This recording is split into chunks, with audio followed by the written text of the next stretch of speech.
Thaís e Gustavo, vocês, para variar, em perfeita harmonia, em azul. Thaís num tom mais escuro, Gustavo num tom mais claro. E isso eu acho, né, que leva a gente a crer que tem, né, coisa boa acontecendo. Mas sejam bem-vindos, Gustavo e Thaís.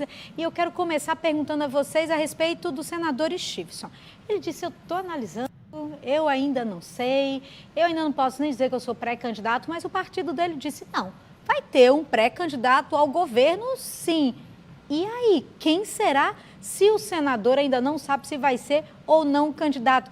Destrincha aí essa história, Gustavo Negreiros. Boa tarde. Boa tarde, Micarla. Boa tarde, Thaís. Boa tarde a você, amigo da TV Ponta Negra. Olha, a importância do presidente do Podemos é nenhuma. O presidente do Podemos ele nem existe. Eu acho que não tem nem nome. Eu acho que é Felipe Madruga, tem nome sim. Mas é uma pessoa que Steve colocou lá. Steve botou lá. E aí a pessoa fica presidente do Podemos. O que é o Podemos? Nada.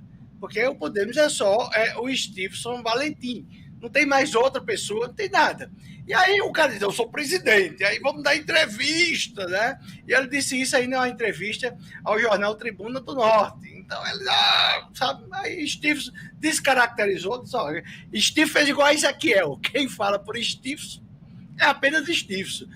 E aí já descaracterizou o rapaz, né? É isso mesmo. Mas Stephenson é candidato. De qualquer forma, o Stephenson, ele é pré-candidato, ele não vai largar agora, porque ele, saindo agora, como ele não faz uma campanha com recursos, ele quer estar sempre ali, tudo, mas ele não pode se expor. Nesse momento, ele tem até ele e Rogério, e Fábio, e Fátima, e todos eles, tem até o dia 5 de agosto, que é o dia da final das convenções. Tem uma questão de Steve, tem uma questão aí, Steve não assinou a ficha partidária do Podemos. Ele assinou, mas o Podemos esqueceu, é fato de mandar para o TSE. Só que isso aí não tem um grande problema, porque o primeiro ato que a pessoa faz dentro do partido vale como a ficha de assinatura. E Steve assinou cheque, fez transferência, recebeu dinheiro, fez atas de reuniões, eleição de diretório local. Então, assim, ele é o presidente de fato, ele tomou vários atos. A jurisprudência eleitoral é muito clara e muito tranquila a respeito disso. Ele já entrou na justiça e isso aí deverá se regularizar. Eu não entendo essa estática, de deixar para depois, de nunca dizer o que quer dizer, de sempre ter um subterfúgio. E o Steve, ele se elegeu senador com um discurso direto. É fato que é um discurso fraco, que você ser apenas um bom guarda de trânsito leva você a ser senador da República. Mas ele se elegeu com esse discurso, e aí vamos aguardar aí ele sair da toca, sair do armário e se assumir pré-candidato ao governo do Estado. Agora, Thaís, em cima disso, dele se assumir, sair da toca, do armário, como o Gustavo está falando aí agora, o que você acha? Stephenson foi apenas um case de sucesso na eleição passada, algo que passou, um rio que passou na política brasileira, na política potiguar, ou você acha que ele pode fazer alguma diferença nessa campanha agora e pode, de alguma forma, provocar algum sufoco entre os pré-candidatos colocados ao governo? Boa tarde, Micarla. Boa tarde, Gustavo. Boa tarde a vocês que nos acompanham. Micarla, como você bem disse, Steve foi aquele raio que caiu ali no lugar e que pode não cair de novo no mesmo lugar, né? Não se diz que um raio não cai duas vezes no mesmo lugar. Ele pode até ser candidato, sim. Ele pode fazer um estrago, sim. Agora, daí as pessoas acharem que ele pode ser um bom governador, ele já deixou muito claro que ele não sabe muito bem ser senador ainda. Então, como é que ele vai ser um bom governador? Um bom governador é muito mais do que uma cara bonita, uma cara que diz que vem para ser diferente de todo mundo. Diferente como? Ele diz o tempo inteiro que vai ser diferente, mas ele não explica como. Ele é muito igual a todos aqueles que aparecem sendo candidatos, que dizem assim, no meu governo a segurança vai funcionar, mas como? De onde vai tirar o dinheiro? Ele não explica, sabe por que ele não explica? Porque ele não sabe. Ele não sabe dizer por que ele quer ser governador e nem sabe muito menos dizer como ele vai ser governador. Eu escutei a entrevista do presidente do Podemos, ele deixou muito claro assim, Stephenson hoje é um pré-candidato. Ele não falou que ele vai ser candidato, ele não confirmou que ele ia ser candidato, escutei a entrevista no rádio. E ele disse assim, hoje ele é um pré-candidato como qualquer político que esteja afiliado a um partido é um pré-candidato. Lá na convenção é que vai se dizer se é ou não. Mas o que eu senti muito mais no presidente do Podemos, muito mais do que ele querer que Stevenson seja candidato, ele quis muito mais encontrar em Stevenson uma escada para ele subir, porque ele deixou claro na entrevista que ele deu que ele é pré-candidato. Então, Micaela, a política hoje é uma profissão que tem um futuro mais promissor. As pessoas, quando não sabem o que querem hoje, vão para a política, porque sabem que na política vão ter um salário, vão conseguir empregar os amigos e a família e vão ter muitas benesses, status e seguidores nas redes sociais. E por falar em pessoas que têm a política como sua profissão, ontem Gustavo falou sobre o ex-prefeito Carlos Eduardo, que tem a política como profissão. E ontem Gustavo falou sobre a orientação que a governadora Fátima Bezerra deu ao ex-prefeito, que hoje é provavelmente um pré-candidato ao Senado, que ele se mostrasse mais simpático, né? Mais sorridente. Hoje teve foto dele sorrindo no seu Instagram. A orientação, Gustavo, surtiu efeito?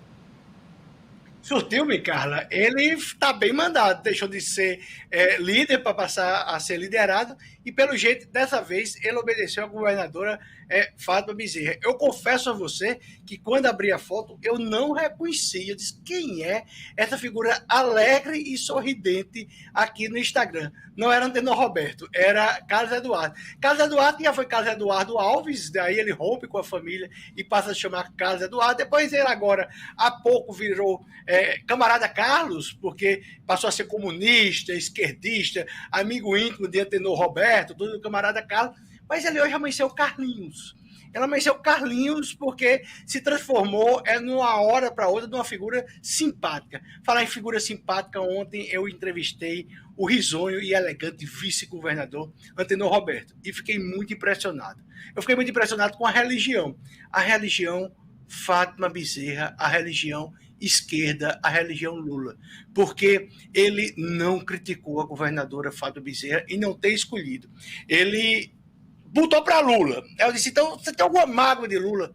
Ele também não tem mágoa de Lula. E humildemente olhou para mim e disse, você não dizia que eu não tinha votos?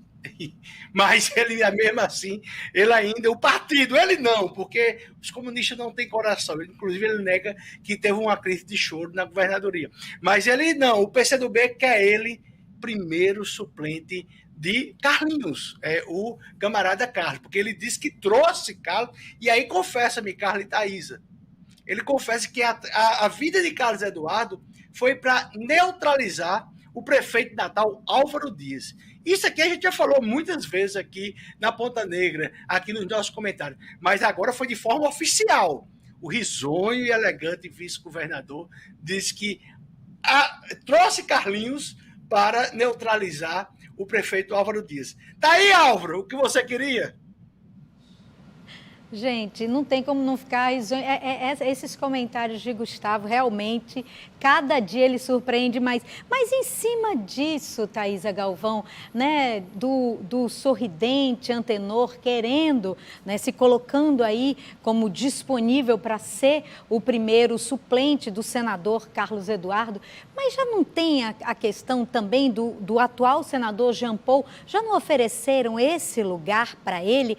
E eu aproveito e já te pergunto, e o que você acha que está acontecendo com Carlos Eduardo? Existe realmente aí um pedido, não apenas da governadora, como do próprio marketing da campanha, para que ele mude, para que ele se transforme em alguém simpático para poder, pelo menos, ganhar aí essa corrida de ser pré-candidato e se tornar candidato? Micaela, eu vou começar por Antenor Roberto. Antenor Roberto ele é um nome isolado do PCdoB, ele não é o PCdoB. Ele é isolado por quê? Porque ele é um nome respeitado pela governadora, foi muito importante na gestão da governadora, está sendo muito importante como vice-governador, né? Continuará sendo importante numa provável segunda gestão de Fátima Bezerra, não vai ser escanteado, ele só não vai ser o primeiro suplente. né? Porque o PCdoB não tem musculatura para isso, como não tinha musculatura lá em 2018 para indicar hoje o atual pré-candidato a governador Fábio Dantas para candidato a senador na chapa da governadora Fátima Bezerra. O PCdoB queria muito, daí e o PT não quis, daí esse imbróglio que se tornou a implicância do PT com Fábio Dantas se tornou a implicância de Fábio Dantas com o PT. Foi exatamente porque o PT não quis Fábio Dantas senador indicado pelo PCdoB. Falando de Carlos Eduardo Alves, Carla, o novo Carlos Eduardo Alves, que apareceu hoje rindo nas redes sociais, eu fico achando assim, ele está sendo hoje um modelo de um novo marketing, é o marketing que está transformando ele, e eu fico pensando assim, quem é o marketing de Carlos Eduardo? Pelo que eu fui informada, o marqueteiro contratado por ele é Sávio Hackrad, aquele que ele derrotou 2 vezes. Ele derrotou para o Senado e ele derrotou para vereador. Então, ele hoje seria o marqueteiro de Carlos Eduardo, que está fazendo ele rir. E aí eu me lembro de uma campanha do ex-senador Garibaldi Filho, em que trocaram os óculos de Garibaldi, trocaram a roupa de Garibaldi, trocaram tudo de Garibaldi, e daqui a pouco desfiguraram tanto que Garibaldi teve que voltar a ser quem ele era, para não ser derrotado. Então, isso hoje não rola, as pessoas não podem ser diferentes, a gente vê que se engaja nas redes sociais. Quanto mais engajamento tem quem é natural, quem a pessoa é, não adianta você desfigurar a sua imagem para agradar, porque isso hoje não combina mais. Carlos não é sorridente. Talvez ele tenha aparecido assim hoje nas redes sociais, Carla, porque hoje é o Dia Mundial da Reciclagem. Ele deve estar querendo fazer essa reciclagem a partir de agora. Dia Mundial da Reciclagem, hoje também Dia Internacional do Combate à Homofobia, Transfobia. Então, hoje eu queria até aproveitar e perguntar o seguinte, a gente vai agora, né, daqui a pouquinho, a gente vai para a nossa enquete do Ponta Negra News sobre essa questão. O que vocês acham? Vocês acham que influencers digitais podem ou não podem ser contratados para campanha? Sim ou não, Gustavo? Olha, eu acho que sim, porque tem que parar do Estado se meter nas coisas. Esse poder, essa mão do Estado, tá terrível. Então, eu não vejo problema nenhum, não. Dos digitais influencers. Nem nada. E você, Thaís, o que você acha? Eu acho isso falta do que fazer, porque se você diz assim, não pode contratar, mas um digital influencer vai lá, é pago, faz e diz que é porque é amigo do candidato. Se é para dizer que o influencer digital não pode, sobrou para a internet, tem que fazer isso também com emissoras de rádio. Thaísa Galvão, Gustavo Negreiros, obrigada pela participação de vocês. Até amanhã.